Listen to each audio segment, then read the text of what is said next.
Hello बच्चों, मैं अजीत कुमार यादव। अगले वीडियो में आप सभी को बताया था भिन्नों का जोड़ और भिन्नों को घटाना।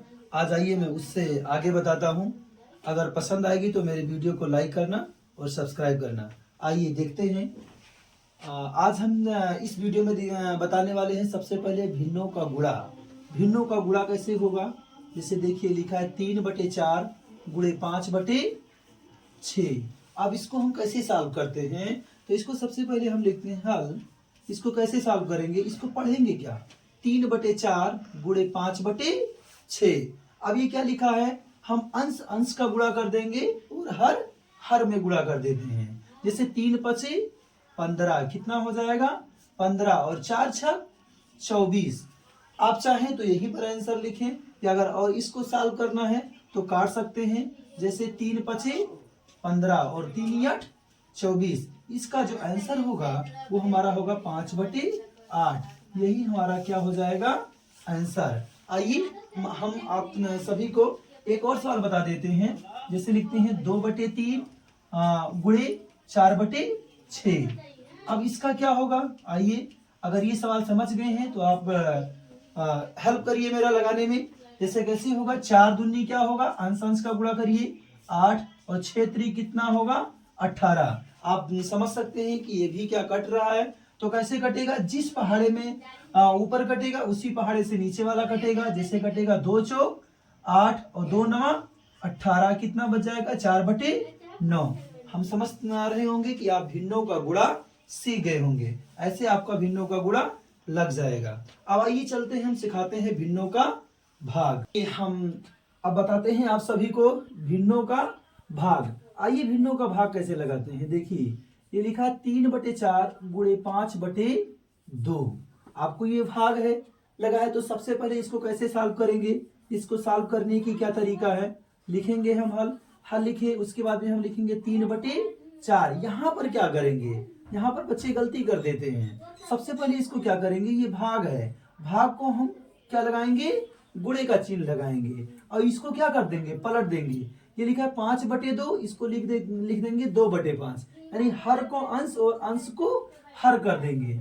देखिए आपको ये पलट दिए, ऊपर कर दिए 2/5 कर दिए। अब आसान हो गया, भिन्नों का गुणा बन गया। जिससे ऊपर गुणा करिए 3 दूनी 6 और 5 चौक 20। इसको काट दीजिए 2 तिया 6 और 2 दहाई 20, कितना होगा? 3/10। ये आपका हो गया, ये आपका आंसर हो गया। आपका ये आंसर हो गया, ये क्वेश्चन मेरा सही हो गया। आइए एक और सवाल बताते हैं। जैसे अगर लिख दे 3/2 और भागे 2। बच्चों इस कैसे लगेगा? ये सवाल कैसे लगेगा? तो इसको लगाने की क्या तरीका है? सबसे पहले हम क्या लिखेंगे? इसको लगाने के लिए क्या लिखेंगे? लिखेंगे हम 3/2। ये भाग लिखा है तो इसे भाग लगाइए। लिखिए 2, अगर किसी बटे नहीं है कि सबकी बटे 1 होता है तो हम लिख देंगे 2/1। तो इसको कैसे सॉल्व करेंगे? देखिए 3/2 भाग के स्थान पर लगाएंगे गुणा, फिर इसको ऐसे पलट दीजिए 1/2, यानी अंश को हर और हर को अंश कर दीजिए। अब क्या कर दीजिए? ऊपर ऊपर का गुणा, नीचे नीचे का गुणा। 3 का नियम 3 और 2 दूनी 4। अब क्या ये भिन्न कटेगा? नहीं कटेगा। न 3 के पहाड़े में 4 आ रहा है, न 4 के पहाड़े में 3 आता है। यही हमारा क्या हो जाएगा? आंसर। ये हम आप सभी को दिखाते हैं इससे बड़ा भिन्न क्या होता है, उसको कैसे सॉल्व। तो हम देखते हैं उससे बड़ा भिन्न क्या होगा। जैसे हम लिखते हैं 3/2 प्लस 4/6। इसको क्या सॉल्व करेंगे? अभी तक आपने देखा होगा कि मेरा हर बराबर होता था तो अंश को जोड़ देते थे। अगर हर बराबर है, अगर माइनस का चिन्ह है तो हम क्या लिखते थे? अंशों को घटा देते थे। गुणा होता था तो ऊपर ऊपर का गुणा, नीचे नीचे का गुणा कर देते थे। भाग होता था तो उसको पलट कर गुणा का चिन्ह लगाकर करते थे। अब हमारा देखते हैं यहाँ लिखा 3/2 प्लस 4/6, यानी हमारा हर भिन्न है। तो भिन्न है तो उसको क्या करेंगे? सबसे पहले हम एलसीएम निकालेंगे। किसका एलसीएम निकालेंगे? हर का एलसीएम निकालेंगे। तो 2 और 6 का हम यहाँ बगल में या रफली हम एलसीएम निकाल लेते हैं। तो इससे देखिए क्या होगा? 2 का नियम 2, 2 तिया 6, 3 का नियम 3। क्या हो जाएगा हमारा? एलसीएम कितना आएगा? 2 तिया 6। अब लिखते हैं, देखिए इसको कैसे सॉल्व करते हैं। लिखिए हम, हमारा एलसीएम कितना आया? 6। अब क्या 2 का पहाड़ा पढ़ते हैं क्या 6 आता है? पढ़िए 2 तिया 6, क्या 3 से ऐसे गुणा कर दीजिए। क्या 6 के पहाड़े में 6 आता है? हाँ आता है। क्यों? एक बार पढ़ेंगे 6 का नियम 6। तो देखिए आप सभी लोग जानते होंगे कि 3 तरीका कितना होता है 9, प्लस है तो प्लस लगा दीजिए, 4 एक नियम 4। अब हमारा क्या हो जाएगा 9 और 4 कितना होता है 13, 13 बटे 6, यही हमारा क्या हो गया आंसर हो गया। ये हमारा भिन्न सही हो गया। अब इसे कोई गलत नहीं काट सकता है। अगर आप कहते हैं तो एक भिन्न और मैं एलसीएम आप रफली कॉपी में भी लगा सकते हैं। आइए देखते हैं इसको कैसे लगाएंगे। ये क्या लिखा है, इस भिन्न को हम लिखेंगे पढ़ते हैं 4/6 प्लस 3/8। इसको लगाने कैसे लगाएंगे, सेम तरीके से ये भी भिन्न लगेगा। यहाँ पर भी देखते होंगे कि हमारा दोनों हर भिन्न है। अगर भिन्न हर भिन्न है तो सबसे पहले हम हरों का निकालेंगे लासा। निकालिए 2 3 6, 2 चौक 8, छोटी से छोटी संख्या से काटे।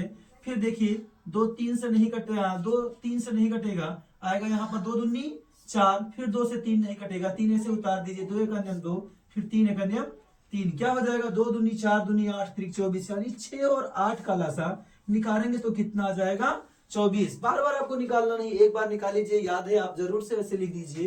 क्या 6 के पहाड़े में 24 आता है, आएगा 6 चौक 24। 8 के पहाड़े में 24 आता है, 8 3 24। अब देखिए क्या करेंगे, आपको समझना क्या है, क्या 4 का गुणा इसलिए लगा देते हैं, लगाने जरूरत नहीं है, लेकिन आपको समझने के लिए हम लिख देते हैं। 4 चौक कितना होगा 16 प्लस 3 त्रिका 9। अब क्या हो जाएगा 16 और 9 कितना होता है 25, 25 बटे क्या हो जाएगा 24। यही हमारा इस भिन्न का क्या हो जाएगा आंसर। अब हम आप सभी को भिन्नों का घटाना बताते हैं। देखते हैं कि भिन्नों का घटाना कैसे लगाते हैं। जैसे लिखते हैं हम 3/4 माइनस 1/8। इसको कैसे लगाएंगे, देखिए सबसे पहले क्या लिखा है, इसको पढ़िए पहले क्या लिखा है 3/4 माइनस 1/8। यहाँ भी आप देखते होंगे कि हर हमारा भिन्न है, तो भिन्न है तो सबसे पहले हम 4 और 8 का एलसीएम निकालेंगे। तो 4 और 8 का बगल में साइड में हम एलसीएम निकाल लेते हैं, साथ साथ एलसीएम भी देखते चलिए। 2 दूनी 4, 2 चौक 8, फिर देखिए 2 एक नियम 1, 2 दूनी 4, 1 कट गया, फिर यहाँ भी देखिए 2 एक नियम 2। एलसीएम हमारा कितना आया 2 दूनी 4, 4 दूनी 8। देखते हैं हम लिखते हैं एलसीएम कितना आया 8। अब फिर देखिए 4 का पहाड़ा पढ़िए कि 8 आता है, 4 दूनी 8, 2 हो गया। क्या फिर बाद में पढ़िए 8 का पहाड़ा पढ़िए कि 8 आता है, 8 का नियम 8। अब इसको गुणा कर दीजिए 3 दूनी 6 माइनस 1 का नियम 1। अब बताइए 6 में से 1 घटा 5, 5 बटे कितना 8, यही मेरा क्या हो जाएगा आंसर।